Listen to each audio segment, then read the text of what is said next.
तो चलिए आज का क्वेश्चन स्टार्ट करते हैं। क्वेश्चन नंबर 1 से। पहला क्वेश्चन है, एकल कला मोटर की शुरुआत करने वाली वाइंडिंग होती है। साथियों, ये जो होती है स्टेटर होती है, क्योंकि एकल कला वाइंडिंग की शुरुआत करने वाली वाइंडिंग ही स्टेटर में होती है, इसलिए यहाँ पर मारेंगे ऑप्शन नंबर डी, बिल्कुल करेक्ट आंसर। अगले क्वेश्चन पे आते हैं, क्वेश्चन नंबर 2 पे।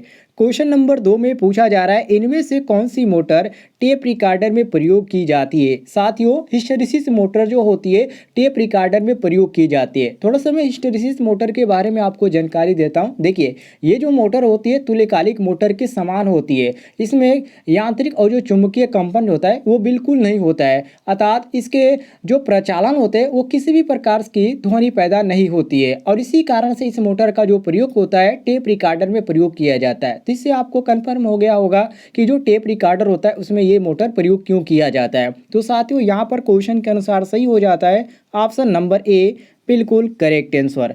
अगले क्वेश्चन पे आते हैं, क्वेश्चन नंबर 3 पे।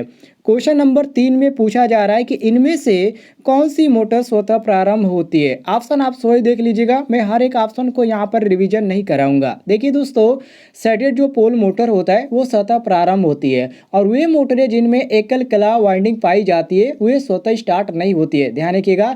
और जिन मोटरों में द्वि वाइंडिंग या 3 वाइंडिंग पाई जाती है वो मोटरें क्या होती है, वो स्वतः शुरू हो जाती है, मतलब कि स्वतः स्टार्ट हो जाती है। और जो सैटेड पोल मोटर होता है वो द्वि वाइंडिंग होती है। इसमें क्या होता है, आरएमएफ होता है, अर्थात घूर्णीय चुंबकीय क्षेत्र पाया जाता है, जिस कारण से ये जो मोटर होती है स्वतः शुरुआत हो जाती है, अर्थात स्टार्ट हो जाती है। तो यहाँ पर आपका सही हो जाता है ऑप्शन नंबर बी, बिल्कुल करेक्ट आंसर। बी ऑप्शन हम करेक्ट मारेंगे, सभी लोग देख लीजिएगा।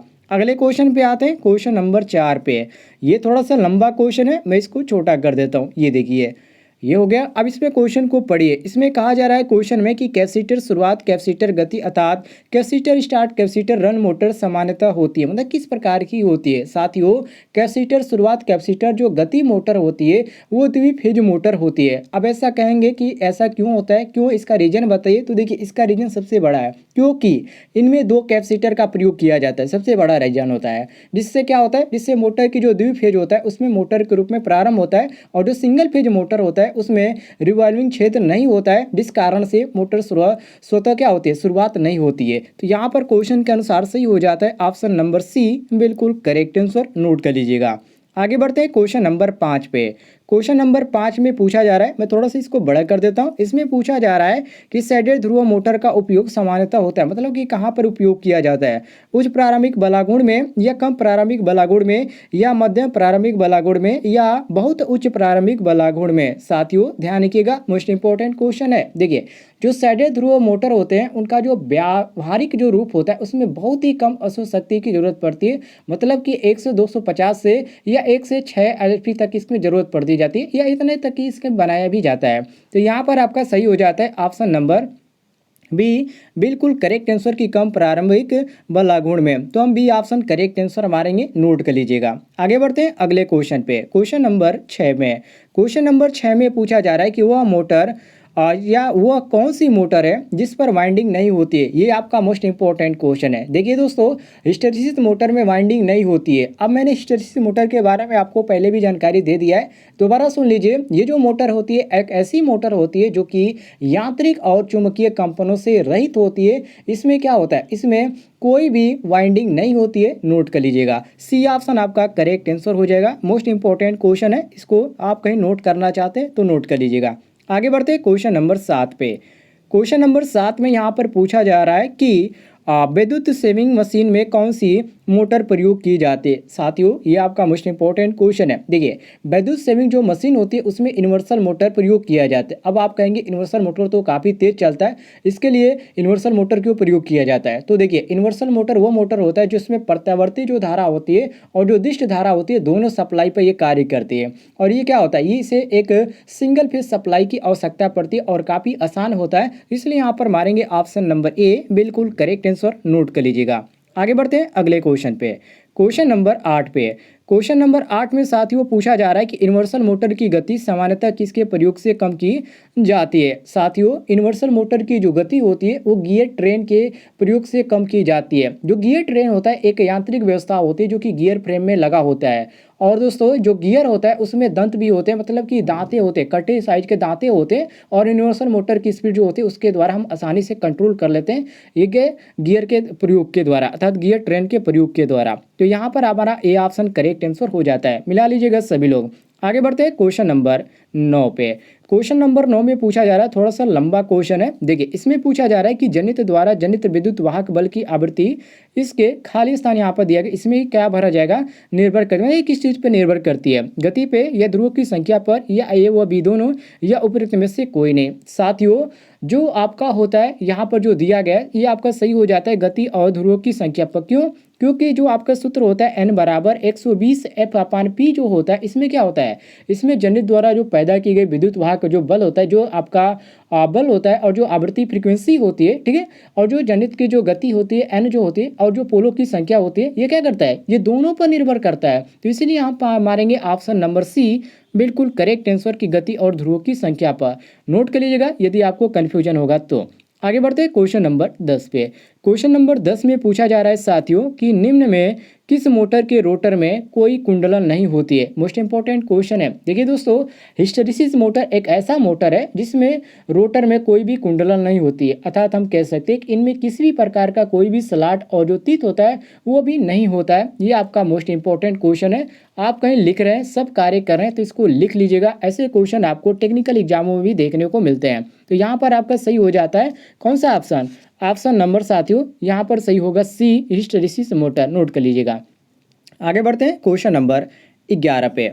क्वेश्चन नंबर 11 में यहाँ पर पूछा जा रहा है कि निम्न में कौन एक फ्रिक्शनल हॉर्स पावर मोटर नहीं है। फ्रिक्शनल हॉर्स पावर मोटर नहीं है दोस्तों जो 3 फेज होता है तुल्यकालिक मोटर, ये क्या होता है, एक फ्रिक्शनल हॉर्स पावर मोटर नहीं होता है। बाकी आपका जो फ्रिक्शनल जो होता है उसमें बहुत सारे मोटर आते हैं, जैसे कि यहाँ पर आपका दिया गया सडेट ध्रुव मोटर, प्रतिकर्षण मोटर और सरतिक मोटर, ये आप कहते हैं। लेकिन यहाँ पर जो 3 फेज तुल्यकालिक मोटर आता है ये बिल्कुल नहीं होता है, ठीक है। यहाँ पर 5 नहीं लिखा पा रहा था इसलिए मैंने यहाँ पर सी लिख दिया, आप समझ सकते हैं। तो यहाँ पर आपका सही हो जाता है ऑप्शन नंबर डी, बिल्कुल करेक्ट आंसर।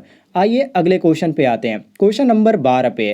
क्वेश्चन नंबर 12 में यहाँ पर पूछा जा रहा है कि छोटे खिलौनों में कौन सी मोटर प्रयोग होती है। मोस्ट इंपॉर्टेंट है साथियों। देखिए दोस्तों छोटे खिलौनों में छादित ध्रुव प्रारूपीय मोटर, इस तरह आपको समझ में नहीं आ रहा होगा कि छादित ध्रुव प्रेरण मोटर क्या है, तो इसी को बोलते हैं सैडेड पोल मोटर और इसी का उपयोग किया जाता है खिलौनों में, ध्यान रखिएगा। तो यहाँ पर आपका सही हो जाता है ऑप्शन नंबर ए, बिल्कुल करेक्ट आंसर। मिला लीजिएगा, ए ऑप्शन करेक्ट आंसर हो जाएगा।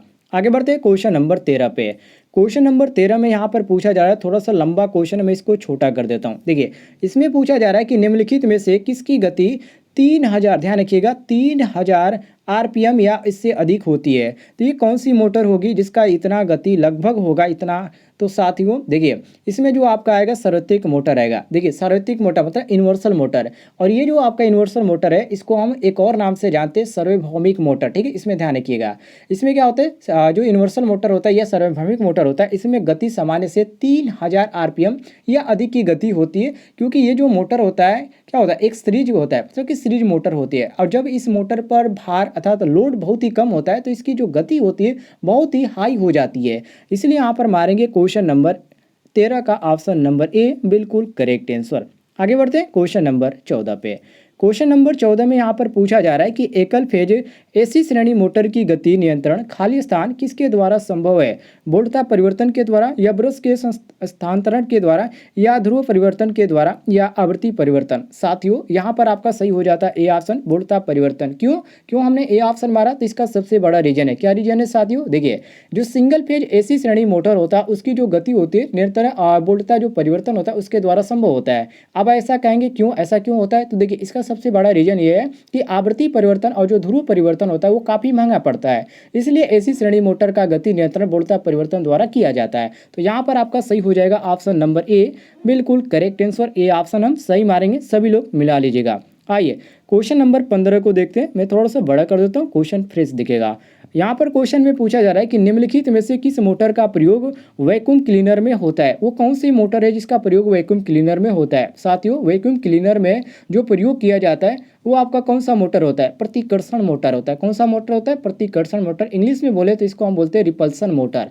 तो ये आपका सही हो जाता है ऑप्शन नंबर सी, बिल्कुल करेक्ट आंसर। यदि आपको किसी भी क्वेश्चन में किसी भी प्रकार का डाउट होता है, आपको समझ में नहीं आता है, तो कमेंट में पूछ लीजिएगा। और यदि आप इसका पीडीएफ डाउनलोड करना चाहते हैं तो पीडीएफ का लिंक आपको इस वीडियो के डिस्क्रिप्शन बॉक्स में मिल जाएगा। आप आसानी से पीडीएफ भी डाउनलोड कर सकते हैं और घर बैठे आप पढ़ना चाहते हैं तो पढ़ सकते हैं। कोई भी अदर आपको कमेंट करना है तो कर सकते हैं कोई भी जानकारी के लिए। फिलहाल दोस्तों मिलते हैं नेक्स्ट वीडियो में, तब तक के लिए जय हिंद, वंदे मातरम।